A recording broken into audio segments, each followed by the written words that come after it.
Mga nagbabagang NBA updates. Kumusta mga kaibigan?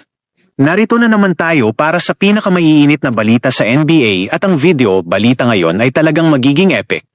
Panoorin, basahin hanggang dulo dahil bawat update ay mas matindi pa sa nauna. Dallas Mavericks, naghihirap pero may bagong pag-asa. Mga kaibigan, bago ang laban kontra Minnesota Timberwolves, ang record ng Dallas ay 4 na panalo at 11 talo lamang. Ibig sabihin, nasa ilalim sila ng Western Conference. Pero ang pinakamalaking problema, mga injuries at napakaraming injuries. Anthony Davis right-pointing arrow, wala, out.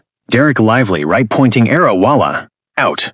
Daniel Gafford right-pointing arrow, wala, out. Kyrie Irving hindi pa naglalaro maski 1 minuto sa buong season. Para bang sinabi ng tadhana sa Dallas, halika, subukan natin ang tibay ninyo. Ngunit mga kaibigan, sa gitna ng pagsubok na ito, isang 18 taong gulang na binata ang gumulat sa lahat. Cooper Flagg, isang bagong superstar, 18 taong gulang pa lang. Dapat ay nag-aaral pa sa kolehiyo. Dapat ay sa susunod na taon pa siya papasok sa draft. Pero ngayon, ang kanyang performance sa huling 4 na laro, 20 points, 7 rebounds, 4 assists, 2 steals. At nangyayari ito habang hindi siya naglalaro sa kanyang natural na posisyon. Siya ay isang forward pero ginagamit siya ni Jason Kidd bilang point guard. At kahit ganon, unti-unti niyang ina-adjust ang sarili niya at ang kanyang stats ay tumataas sa bawat laro. Ang tanong mga kaibigan, maaari bang maging Rookie of the Year si Cooper Flagg? I-comment sa baba ang inyong opinyon.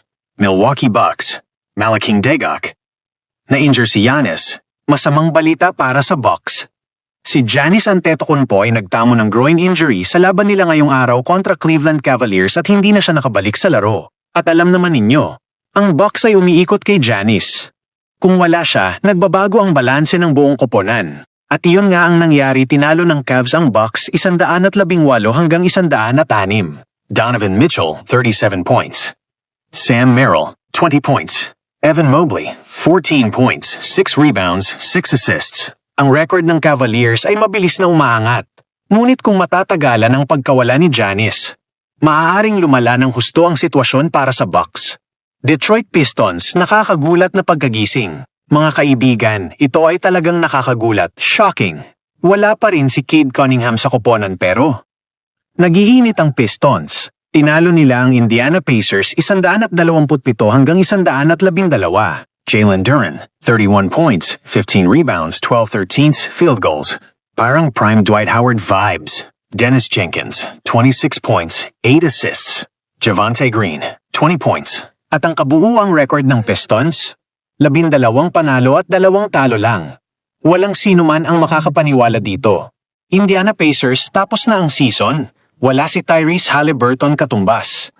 Pagkasira ng buong sistema. Ang record ng Pacers, 1 panalo at 13 talo. Ang pinakamalalang record sa buong NBA. Mukhang hindi na ito tungkol sa season na ito, kundi sa susunod na NBA draft.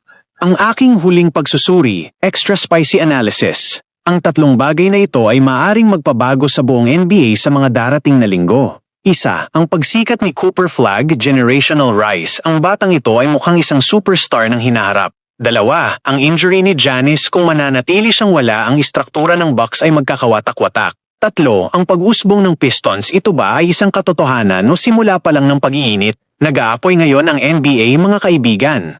At bawat araw ay isang bagong kwento, isang bagong drama, isang bagong sorpresa.